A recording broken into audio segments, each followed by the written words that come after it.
En wanneer die 1000 jaar voleindig is, sal die Satan uit sy gevangenis ontbind word. Nou ek wil net weer 'n voorbeeld hier gebruik, sodat hierdie vir ons moet werklikheid word.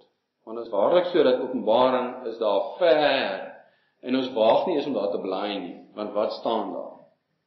Maar dit is nie, dis die openbaring van Yeshua, wat hy vir Johannes gegee het, wat gaan gebeur aan die einde. Ons moet dit weet. Nou sê hierso, en wanneer die 1000 jaar voleindig is, so wat kan jy nou doen? As jy nou na 1000 jaar is, kan jy dit aftel. Doen. Onthou julle dat Daniël dit ook gedoen het? Hy was weggevoer in ballingskap, en hy het die jare afgetel, en tot op 70 kom, toe sê hy, Vader, volgens dit wat Jeremia gesê het, is die 70 jaar nou voleindig. Hier is dieselfde. Ons gaan daai jare kan aftel, en sien ons trek op 900, dit raak nou naby. En dan sien ons, dis 1000.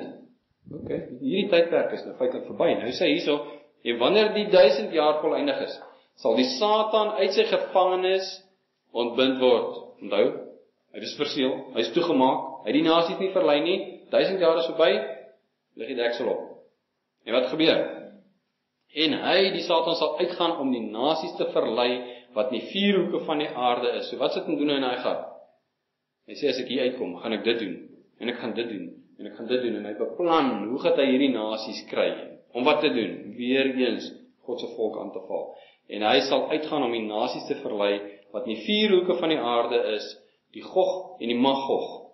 Baie belangrik. Sien julle, waar kom die Gog en die Magog in? Na die 1000 jaar. Nie nou nie. Die nasies nou, gaan almal by mekaar kom om oorlog te maak teen die lam.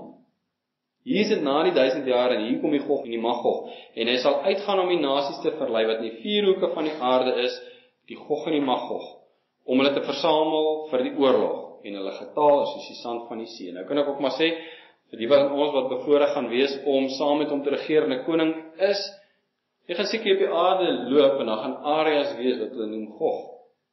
En dan areas gaan wees Magog, staan die Gog en die Magog. Ons gaan weet waar is hulle. Daar gaan dalk ook baie van die mense wees wat dit nie glo nie, en sê, ja, maar die Bybel moet jy nou nie so letterlik opneem nie. Net soos vandag, is letterlik, en daai Gog en die Magog, gaan hy versamel om oorlog te voer, en hulle getal is soos die sand van die see. So as jy wonder, hoeveel nasies gaan daar wees in die 1000 jaar van die see. En hulle het opgekom oor die breedte van die aarde, en die laar van die heiliges, en die geliefde stad omsingel. Nou, hier staan en, dan moet ek eintlik staan maar. Vuur het van God uit die hemel neergedaal, en hulle verslind. Dit is nou vir jou 'n einde. 'n Einde van hierdie verhaal. So na die 1000 jaar word die duiwel losgelaat, en hy gaan maak weer al sy makkers bymekaar. En hy sê, maar weet julle nie hoe is julle benadeel nie? Weet julle nie hoe is jy gediskrimineer teen julle nie? Dit moet nie so wees nie. En hulle sê, ja, wragties, dis die waarheid. Ons sal moet in opstand kom. En hulle doen dit. Hulle kom in opstand na die heilige stad toe, na die heiliges toe, maar daar is nie so oorlog nie. En die duiwel wat hulle verlei het, is in die poel van vuur en swaal gewerp, waar die dier en die valse profeet is, en hulle sal dag en nag gepynig word tot in ewigheid. Nou die duiwel weet, hoe waar is hierdie. Die Satan wat vandag nog besig is, om ons te laat swaar kry, wat met groot woede neergedaal het na die aarde, omdat hy weet dat hy min tyd het. Hy kan ook lees, hy kan ook verstaan, en hy weet, hierdie is die uiteinde, dis die profesie. Hy weet, hy gaan vir 1000 jaar toegesluit wees. En hy weet, hy gaan daarna uitkom, maak dat hy so optree teen ons.